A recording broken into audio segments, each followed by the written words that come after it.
Hello and welcome to Feeling Seen, the podcast about the movies and characters that make us feel seen. I am so honored to get to speak with today's co-host, the transcendent and astonishing actor, Danielle Deadwyler. We will talk about her latest film, a post-apocalyptic, family-centered thriller called 40 Acres that has been on my radar for a while now and truly did not disappoint. You might know Danielle from some other very different roles. She starred as Mamie Till in the movie Till, and alongside John David Washington in last year's adaptation of August Wilson's The Piano Lesson. She also starred in this year's horror film, Woman in the Yard, and the action movie from the preceding holiday season, Carry On, that I had an absolute blast with. I'm so in for continued action star Taron Egerton. She has been on shows like P-Valley and Station 11 and was even in I Saw the TV Glow. Danielle is a shape-shifting actor of what I'd call positively spiritual capacity. So it's no wonder that she's brought a couple of very deep, all-time classics to discuss today, Pan's Labyrinth and In the Mood for Love. Danielle Deadwyler, what else do the people need to know about you before we get started here today? I'm just jumping from rainbow color to rainbow color. I want to leap from one side to the other and all those in between. Are you feeling unencumbered in your leaping, or are you feeling like you are going from color to color, sort of in spite of a weight or a friction? Yeah, that's the latter. It's definitely it. Sometimes, you may feel some restriction, but you can be as quick and rapid and Superman-like in movement from one thing to the next, in size and stature and grandness and intimacy, in medium and genre. I'm into that. Mm-hmm. I feel free to move to each one.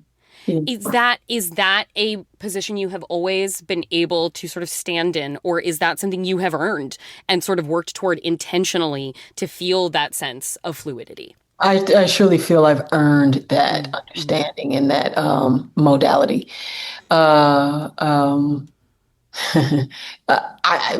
You want different things at different times of your life.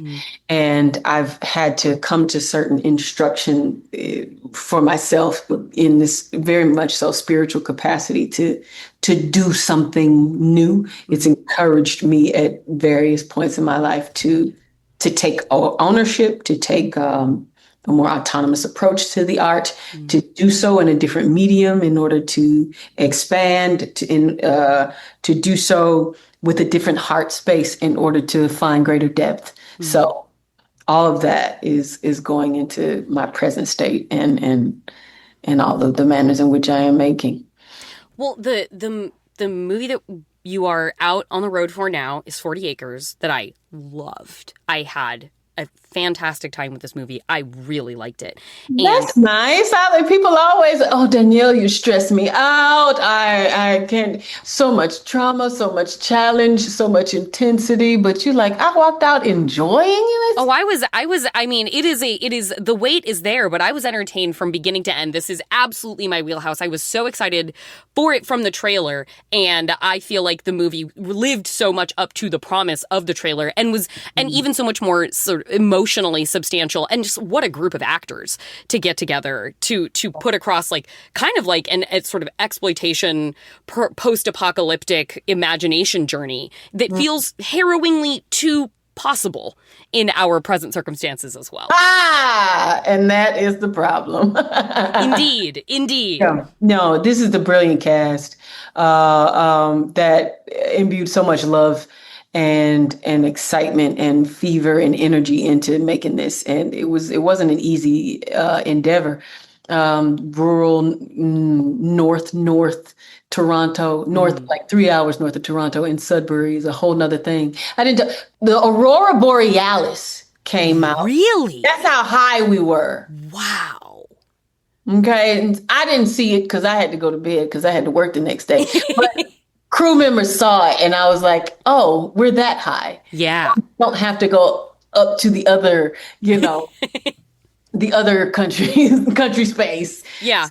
So it was a beautiful, special place and a beautiful, special time to be making this film. Well, and it too, I feel like coming coming after Sinners, which has been such a tremendous success this year, and something that movie clearly was very intentional about in a small part at the beginning, and then has been a conversation point since it's coming out, is the linked fight within that film of the Black characters and the Indigenous characters, and how these are the characters at the forefront of the fight in sort of any period of history that you can chart through the path in the story of America. And I think we find that too in 40 Acres with you're the mother of this family and the father. It is a Black woman and an Indigenous man linked together in battling to preserve this land as it is. There's been a civil war, and it has driven us into sort of like an agrarian society again. And you guys are in the position of protecting your family parcel that has been with your family for generations, and against a sieging horde that seeks to take what is yours. Yeah. I'm going to lean on the quotes of Michael Gray Eyes, who played Galen, my husband in the film, and RT, our director. Michael said something to the effect of, Black and Indigenous people have always lived in a kind of apocalyptic time, right? And so RT was interested in these people who know what it is to live in apocalyptic times. In spite of this time, who is going to live in the future? Okay, it would be them. And why do they know how to live in these times? How do they live in this post time? They've got the materials. They've got the mindset. They've got the history. They've got, strangely enough, colonial know-how too, by having this military knowledge, right? And so they apply all that into the maintenance and the survival needs of their family. And okay, they are the ones who are truly thriving. They are the ones being sought after for what they know. They are the ones upholding a certain trading system, a surveillance system. It's a weird dynamic of a little bit of the West, a little bit of the Black and Indigenous knowledge blended, which is this hodgepodge of skill in order to maintain their family, and a bit add in a little bit of ruthlessness to for good measure to deal with, evil and cannibals and whatnot. Yeah, the genre trappings that can provide the entertainment from, as I said, end to end. For me, in something like this, that is dealing with something quite heart heavy and serious. And I as I was doing, lit search and stuff to prepare for this conversation, I found a quote of yours talking about the piano lesson in a Hollywood Reporter interview that connected. I felt like you could have been talking about 40 Acres as well, where you said the movie is about Black family healing. It's about our divine connectivity to beyond and our ancestors to our children. And I wanted to hear from you about that sentiment as something that feels like it stretches across your filmography in various ways. I feel like we see that in The Woman in the Yard. Certainly, I feel like we see aspects of that in Till. Yeah, that's surely arguable. I mean, how do we deal with history in our blood and veins and bones? What is it doing? How is it quaking us and shaping the choices that we're making? They're just all slightly done differently. In 40 Acres, Haley and the family are dealing with a lived evil. But in Piano, Bernice is dealing with spirit in two manners, right? Like, if we've got our ancestors, we definitely got the ones we didn't necessarily desire. Yeah. You can't choose your family in the present, and you can't choose the family that came before. Back there.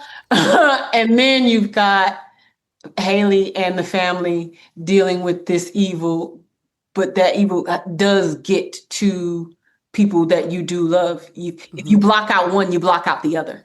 Right. So what does it mean to block everybody out? Yeah. Well, that to what you said about like the history in blood and bone and shaping the choices that we make, I feel like that gets at one of the films that you have presented for discussion today, which is Pan's Labyrinth. which we have in the character of Ophelia, a girl who is going off with her mother. She's lost her father, going off with her mother to be live with her stepdad, who is a cruel general in Francoist Spain. And she comes to learn through a mythical creature, through the faun, that she is perhaps the incarnation of the Princess Moana of the dead, who exited the kingdom of the dead onto Earth long, long ago, and her father vowed till the end of time he would leave a portal open for her to come home. Hola. Hola. ¿Sois vos?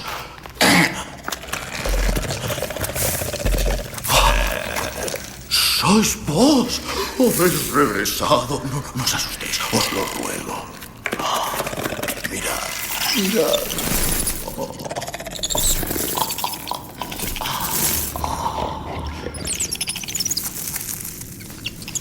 Mi nombre es Ofelia.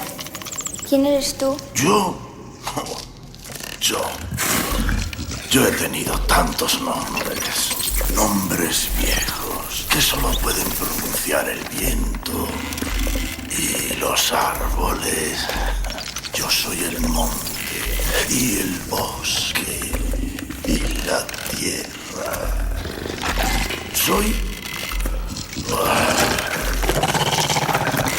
Soy un fauno. And so we have this little girl who is in this war-torn country, whose mother is ill and weak, and whose stepfather is cruel and horrible. And she is searching through these mythical creatures to essentially return home. And I wanted to hear from you about your connection point to this story in this film. I loved this film the first time I saw it. I was raptured in the dreamy nature of her imagination, her remembrance, the humming, that calls for her to be entranced. That's what it is. That's what spirit does to you. It's intoxicating. It takes you to another space and time. It is no time. It's just this space that is calling you to remember, or to garner courage. And that's what happens for Bernice. That's what happens even in Till. Mamie has memories. Memory is an intoxicating space. Dreams are an intoxicating space. Haley has visions. Galen has visions in 40 Acres. These are intoxicating spaces that can be dangerous, and yet they can be deeply, deeply encouraging. And so I found everything about Ophelia's world in there with the faun completely alluring.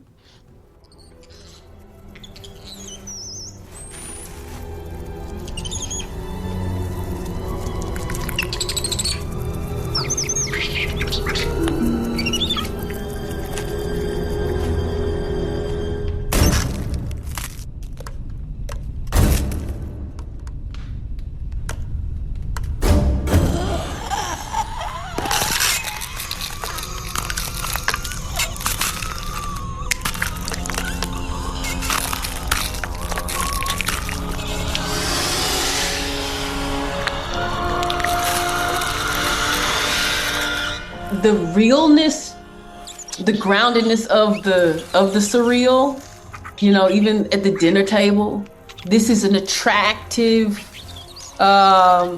thing to go into the beyond. It's really intoxicating. It's really alluring. Look at all of the food that is about the table. Don't you want it? Or look at this space that I am taking you. I am taking you from the reality of this general who is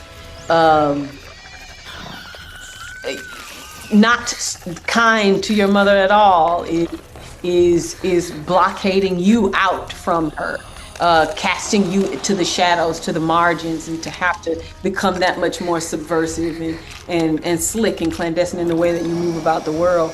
And it challenges her to get muddied. The dress gets muddied in order to take the risk to to find some other portal to self. So these explorations are really, really attractive and interesting to me. Yeah. In that notion of the intoxicating space of memory, is that something that you firsthand have had to like sort of negotiate your own barrier with, perhaps wandering too far into memory at the expense of being present? Yes, that's somewhere in there, right? Like I think we when you talk about childhood and the way that it sits on you, the way that things from childhood, be it trauma or joyful memories, right? They are things that you tango with into adulthood. 50-year-olds, 60-year-olds are constantly recalling this thing that happened with a cousin or a neighbor that you remember or whatnot. My grandfather and my grandmother would tell us stories about somebody who did something down the road when they were kids, and they remember this thing. It's charged the way they interact with people. It is charged the way you just the way you love, or the way you don't love, or how guarded you may be, or whatnot. It's been a part of you for much longer than it is the consciousness of trying to part away from it. And so, it's trigger points, right? Like so much about that. I'm so interested in that point because, like, as you're saying it aligns, it feels like, with sort of, I don't know the science of how the brain works, but with the notion of, like, sort of the science of how the brain works, of that, like, you speak to your grandparents and they may not, like, yesterday might be fuzzy, but the thing that happened down the street with their neighbor when they were 12 is a bell. Like, it's so clear still. And those stories, like the notion of the intoxicating space of memory as a sort of like abstract concept, but then also like the neurological reality of the fact that our memory those old memories are the ones that stay so clear, even when our present circumstances, as we get older, can feel muddier from day to day sometimes. It's so interesting because thinking about 40 Acres, that Michael Grey Eyes, who plays Galen. I have had him on the show, and he's one of my favorite conversations I've gotten to have on here. Oh, brilliant. We were talking about dreams in the midst of making of the film. And I sent him this article. I can't remember where it was from, maybe the New Yorker or something. And it talked about how it's not just the brain telling the body something. It's the body. That the argument in the article is that the body is talking to the brain, informing the brain of what's happening to you whilst you're asleep. You don't know if a fly has landed upon your toe, or that you've been bitten in the thigh by a spider or something. These are things that you can't ascertain, but the body feels it and sends information to your brain. It may impact your dreams or not. And so I found that compelling, and I think that that's what's happening to Ophelia in a lot of ways too. Right. She has the birthmark. She carries the birthmark of where she came from, and that's sort of how she confirms whether or not, like, this is a dream when she sees the moon on her shoulder that the fawn tells her is there to indicate who she truly is. Yeah, and I think it's just, when you think about dreams, you're constantly trying to connect them, and what do they mean?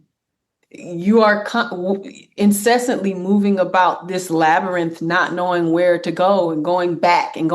Like, people have recurring dreams incessantly. You're ending up in the same space back and over again. Or you might come to a new throughway and see something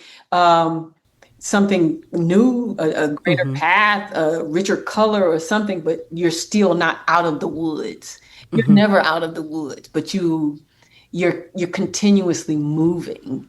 And you probably don't stop until it's time to ascend in the portal, and that means that's another space.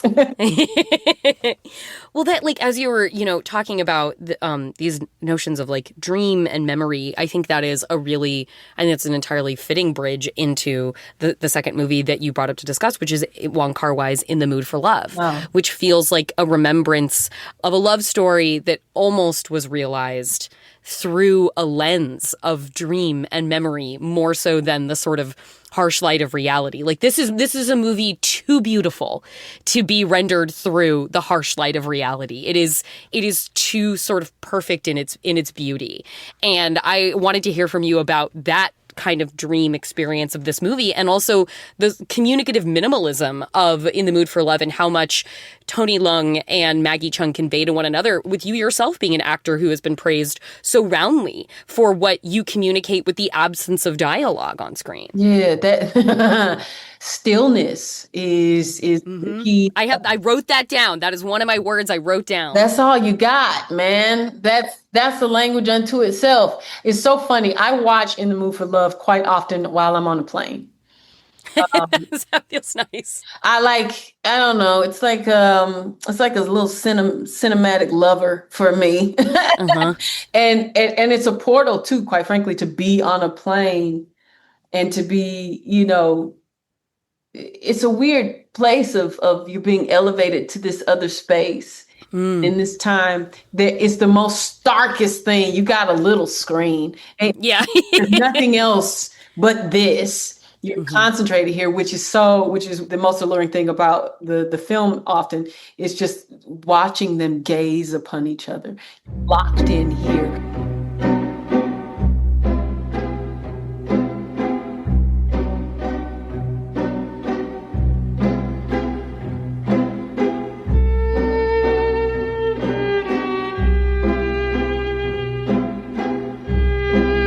How do people become connected? They're locked in right here. It is these four pupils, depending, together. And that is minimal, right? Like it doesn't take much to fall in love. It doesn't take much to communicate. It doesn't take language. It just takes this stillness and this steely, intoxicating presence, and that vulnerability in giving over to each other. Because to gaze upon someone is one of the most vulnerable things you can do. Out today, like what the hell, Well, and it feels too like there is a common DNA between, with Pan's Labyrinth and In the Mood for Love. You have these central characters who are carrying the weight of either something that is lost or something that never was. And I feel too like that, like in movies that you've made over recent years, that too, 40 Acres Till, The Woman in the Yard, I feel like those projects too see you carrying the weight of what has been lost and having to carry that in addition to the weight of the present to get through, and oftentimes carrying the weight of family and children and bringing them into the future by letting them know the fortitude they've earned through the past. And I wanted to hear from you about this connection to history that you seem to have and really prize, of knowing the stories and carrying the stories forward. I mean, it's a critical thing. I come from a background academically of studying history in undergrad and in an interdisciplinary grad exploration. And everyone has a history, and you contextualize it as deeply as you can in your research and understanding. That just roots the character even more. Okay, so with 40 Acres, there's a history between American and Canadian folks of multiple ethnicities and getting people to Canadian land for a variety of reasons. They have done so through subversive tactics in the Underground Railroad, and they have done so as freed peoples just walking and taking themselves to this greater place because they know a specific kind of freedom and movement happened here. So and to think about the history of the character coming from Atlanta, they would take all this rich understanding of Black people's engagement with government, of Southern Black people's cultural and food ways, of Black people's engagement with the military, and snatch all of that and apply that to a relationship, to a place that, that doesn't have the same kind of aggression in the air of the country, and apply that to a post-apocalyptic world. Apply that to a knowledge of, how does an indigenous man and a Black American woman have a conversation about being together and survival and applying their cultural and historical knowledge to their survivability in this space.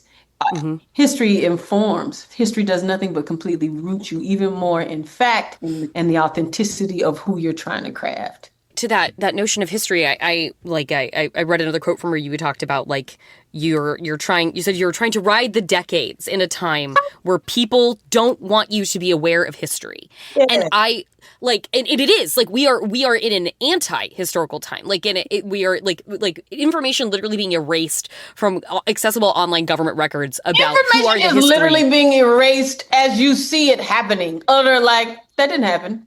It's like this. Like, what are we dealing with here?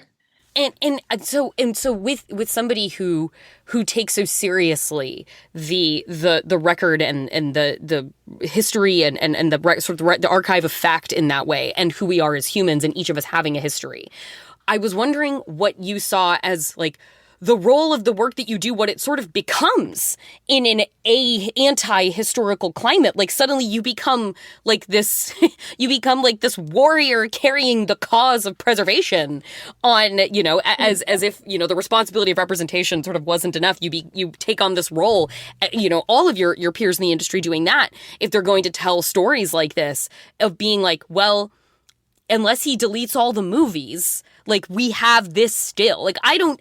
You are getting into something that's massive. Like Saul Williams was talking about this in an interview I watched on him last week, and just film has always been propagandist, right? Mm-hmm. The first film he was talking about the birth of a nation, sure, and how that impacted cultural behavior. The resurgence of KKK, the screening at the White House in an official White House screening held by the president. Peculiar, right? Like how fucked up, and yet that is the truth. And yet I find myself 2 years ago, Till was screened at the White House, right? Mm-hmm. Like all of these things, like you have to make work that challenges cultural knowledge, that reifies the breadth and depth of cultural knowledge. And you do that by giving authenticity and truth to the nuggets and nuance and details of what it means to be in that space. That's why it's so important to big up cast and crew, because they are making the way for you to understand the world as being lived in. Production design for piano lesson, insane. David Bamba did his fucking thing. He had, kitchenwares that were of the era. He had a meat grinder. I'm obsessed with the meat grinder. Like that shit is phenomenal, but it was of the era, right? And then the production design for 40 Acres to show that they had photographs that mirrored 19th century photography. To say that, this is how deep the legacy goes. Right. This is a family that has held on to this farm since 1867. This is why she acts the way she does. This is why she's so hardcore and disciplined. And like y'all don't give a damn about this thing that is so important to us. That's what that is. And at the root of all of that also is very much history. Upholding history is loving ourselves, and to uphold imagination also, and thinking about In the Mood for Love is to love ourselves, to even if it's not actualized, this thing that is imagined, that is holding space for release and togetherness is still valuable. It's still a loving endeavor. To explore the innards of oneself in the surreal, in the dream, in the trance, is still a loving endeavor. Those are two different things. The way that Ophelia does so in Pan's Labyrinth is very different than what's happening in the Mood for Love. They are, this is Eros, this is agape, or perhaps they're all loving efforts of recall and memory. Where is it adored? where is the best location for what we are trying to remember? Right. And it's not that it should just be in the Criterion closet, Right. right? And it's active. I always say, the test of a film is not the accolades that it receives, but it is the life that it will have 10 years from now, 20 years from now. What kind of cultural knowledge is being spread? I mean, as much as, people bemoan the fragmentation that social media does to works, at least it is upholding a continued conversation about the legacy of something. If but a fragment is to encourage deeper exploration. It's time for a break, but Danielle and I will be right back. Then I will have one quick thing before I go about the new movie coming out in limited theatrical release, Oh Hi, that I saw at Sundance, and now I think you should see it too. So stick around for that.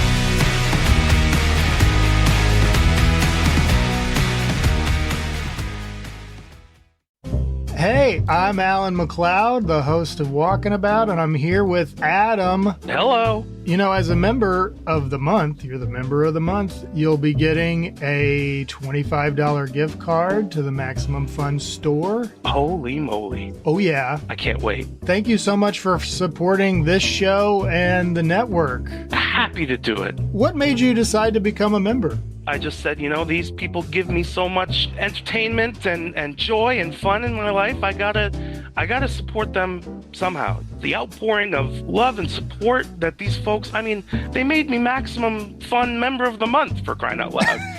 If you want this stuff to keep going, then support it. Well, so nice to meet you, Adam. Thank you very much, everybody. Keep up the good work. I mean it. I'm not just blowing smoke. Become a Max Fun member now at MaximumFun.org/join. Good evening. Thanks for tuning in to 101.1 Max Fun. It's midnight here on Host to Coast, and we've got Sarah from Michigan on line 1. Hi, I'm calling in for some help. I used to love reading, but between grad school, having kids, and the general state of the world, I can't seem to pick up a book and stick with it anymore. Sarah, this is an easy one. Just listen to Reading Glasses, a podcast designed to help you read better. Bria and Mallory will get all the pressure, shame, and guilt out of your reading life. You'll be finishing books you love in no time. Great, that sounds amazing. Also, I do think my husband is cheating on me with Mothman. Can you help me with that one? Ooh, I don't think they cover that. Reading Glasses, every Thursday on Maximum Fun.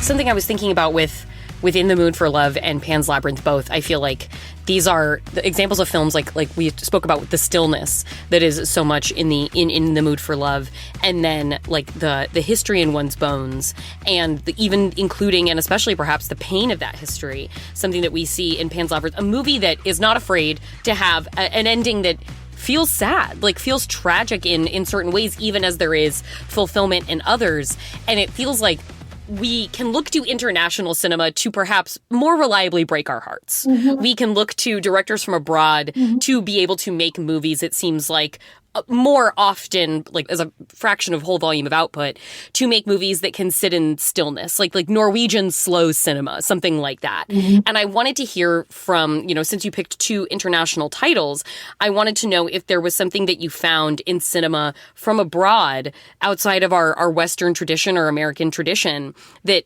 hits your frequencies in certain ways that you have found that American films perhaps as consistently are not operating on. I think that they play with desire in a completely different way. Okay. The rhythm of longing and suffering and pining feels it feels beautiful. Yeah, you just described Portrait of a Lady on Fire, French masterpiece. It feels lived in.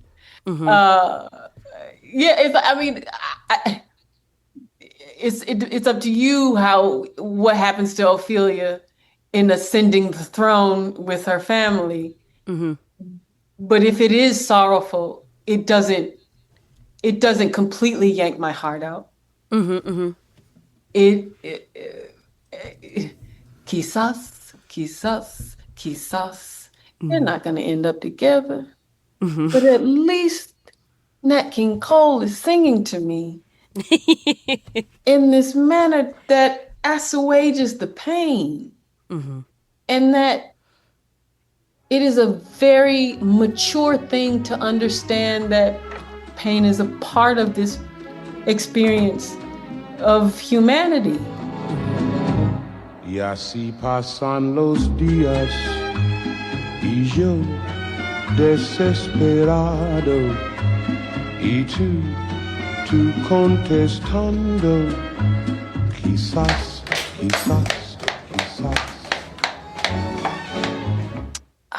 I long for that. I love to witness that and to be able to sit in that kind of pacing and that kind of rhythm of telling these kind of stories. I was reading a bit where you were talking about the playwright August Wilson and how you said that when you engage with his works, that it like continuously challenges you to redefine your journey of becoming. And that like, and also too, that if like you're not making work that is going to sort of rupture something, then sort of what are we doing out here? And I wanted to hear, because that with that, like a rupturous work, a disruptive work like that comes perhaps like you take on these really like sorrowful roles at times. And it can come with, I'm sure, sort of emotional cost-benefit analysis of like, all right, I'm going to commit to this thing for this long. Like, this is a long-term relationship playing this character, and I'm going to really give of myself. And being, you know, I feel like getting a sense of you as a person, like, that is not something you're doing lightly. Not that anybody in your profession is, but it feels like you sort of spiritually commit. And I wanted to hear what needs to sort of be there for you to know that making that trade-off of what you're going to give away for it is worth it to you to take on a role. It's the team at the end of the day. I have to trust my director. I have to trust intention and vision, and that all lives in the page too.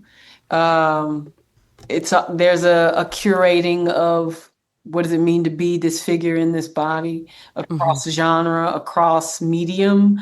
I think that those elements are critical for me, and something to be deeply, deeply intelligent, not in smarts purely, but the intelligence of humanity, right? Of culture, of whatever the environment and milieu that it's trying to inform a viewer about. Or challenge the writer itself about. If love is your thing, then range me dry onto the dynamics and thematics of love. If it is fighting or action thriller, take me through that. But like a 40 Acres, but also surprise me in the world of family, surprise me in the world of coming of age, surprised me in the world of the tension of release and the difficulty of parenting. I want to feel freak the whole thing out, freak it all the way out, so that we can feel. That's how you get to an exhaustive emotion. The balance of Hollywood is the business of it and the art of it. Do you find that you have ample enough options of things that will permit you to like, and it feels like based on your choice that you do, that permit you to sort of like continue freaking out the entire sort of range and spectrum of what is possible? Or do you feel like you push up against limitation more often than you find curiosity that welcomes what you would like to push the boundaries forward and say, yes, this is what we want? Or do you find you are bucking up against a wall to do so? I think there's an abundance. I don't think there's a wall. My filter is high. At this point, and what comes through is supposed to, and it is attracting me as much as I'm attracting it. I'm going slower for sure, and making more dynamic choices as I have been, but now it's widened and deepened those things that are coming into the fold, with regard to like comedy, with regard to other performance artworks or visual or experimental work. Like that's nothing can infringe on the lengthening of one's experimental and artistic capacity. It doesn't have to be full scale commercial like this. Like, like a say a Carry On, right? Yeah. It's beautiful to do. But then there is something that is small and say a short. That's the full breadth of being an artist, is doing things that are of different size and stature. I'm not, ain't no monkey stopping no show. Ain't no monkey stopping no show. Are you seeking out what you're looking for? You can find it. Well, I like coming toward kind of the conclusion point. I wanted to ask you again about another time of talking about August Wilson, and you told the story of, which I thought was so beautiful, of him when he bought his first typewriter. The first thing he typed was his name, because he wanted to see his name. He wanted to see himself, and you talked about how. I don't normally put people's quotes in front of them so much, but you're just such a beautiful speaker. It was like, I feel like the best reference stuff I have is... You're making me confront my memory. I am taking us into the dangerous zone of memory. We are Stalker. We are going into the zone. We are throwing the bolts to get us back out again, hopefully. And you said, like, talking about this, that all ancestors are interested in is seeing yourself. And by seeing yourself, you see them. And I wanted to know if you feel like you are being witnessed as you wish to be in the choices that you are making. Yes, I do. That's beautiful. I do. And I don't feel like I've reached the fullness of what I am wanting to witness and wanting to become, but I even know that I will become. I've had a crazy 7 years. Uranus, however, it was in Taurus, and it was fucking me up. Okay. That's rupture. That's cosmic rupture. At a cosmic level, at a universal level. At a universal, like, whoa. And I think that it made me become that much more comfortable with the unknown. And so it's like, your ancestors, some of them, you don't know all of them.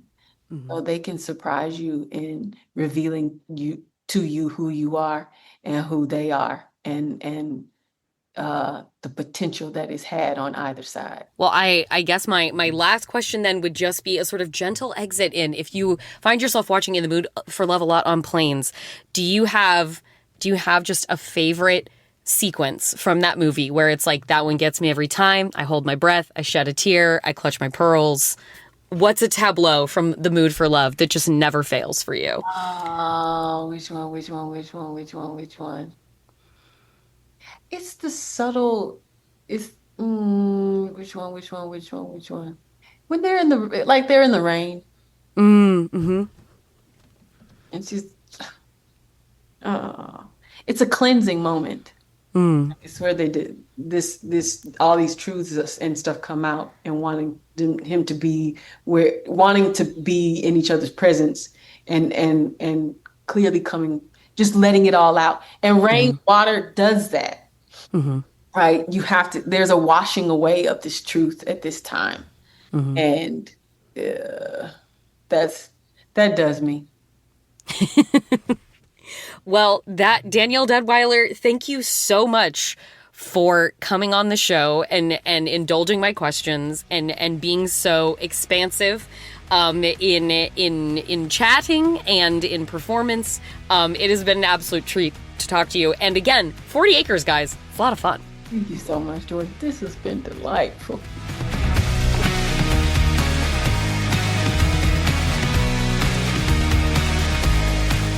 Thank you so much to Danielle Deadwyler for that existentially expansive conversation. 40 Acres is still in theaters. Go see it. And starting this week, you can rent it to stream at home. So do that. That's a way you can support independent cinema. In the Mood for Love is also having some theatrical screenings lately in honor of its 20th anniversary. So look around your local cinema listings and maybe, hopefully, you can find that too. Why would we want to miss out on Maggie Cheung and Tony Leung looking better on screen than any human being has maybe ever looked ever in a movie? And now that one quick thing before I go, more to do with supporting your local cinema, supporting independent film. I saw the movie Oh Hi, as in the word oh, comma, hi, like hello, back at Sundance. It stars one of my favorite, not up and coming creatives, like she's established, but like this is the beginning of her career, and I'm so excited to see more from her. Molly Gordon stars Molly Gordon and Logan Lerman as a couple, question mark, who is taking a little long weekend away in a scenic vacation destination that, you know, very much resembles Ojai. And it is a increasingly more zany by the minute story of what happens when two people are not on the same page about the status of their relationship. It is directed by Sophie Brooks. It is written by Sophie Brooks and Molly Gordon together, and it really funny. It turned out for a great little summer comedy, you guys. These are two young, excellent talents in front of the camera, including Geraldine Viswanathan. She is also in this, and she is playing a fantastic best friend. Things get a little dark. Things sometimes get a little kinky, and they always stay quite a bit funny, particularly with Gordon in the driver's seat. I just think she's one of our brightest shining young stars in front of and behind the camera, and with a little pen in her hand. Yeah, I mean, summer fun at the movies. I plugged summer fun at the movies last episode with I Know What You Did Last Summer, which I still hope you are getting out there for a second frame revival effort, because I want a sequel to this Redux franchise. And now have a little bit more good time in the sunshine with Oh Hi. It was, I saw it at Sundance. What a treat. A great little Sundance indie comedy. And that's it. What more is there to say? Go watch Molly Gordon be funny and Logan Lerman be put upon in handcuffs and Geraldine Viswanathan be kooky and a grounding force in an ever more ridiculous situation. That's it. I just got good times for you. And that is our show. You can keep up with us wherever you get your podcasts, and you can also follow wherever you are listening. Hit that little button to get a new episode in your feed whenever it drops. You can also find us on Instagram at Feeling Seen Pod, and we are on Blue Sky. Just search Feeling Seen. I am also there as Jorcru, Jorcru, which is also my Twitter location. Our theme music is by Andrew Epen. The show is produced by Marissa Flaxbart. Our senior producers are Kevin Ferguson and Laura Swisher, and this is a production of Maximum Fun.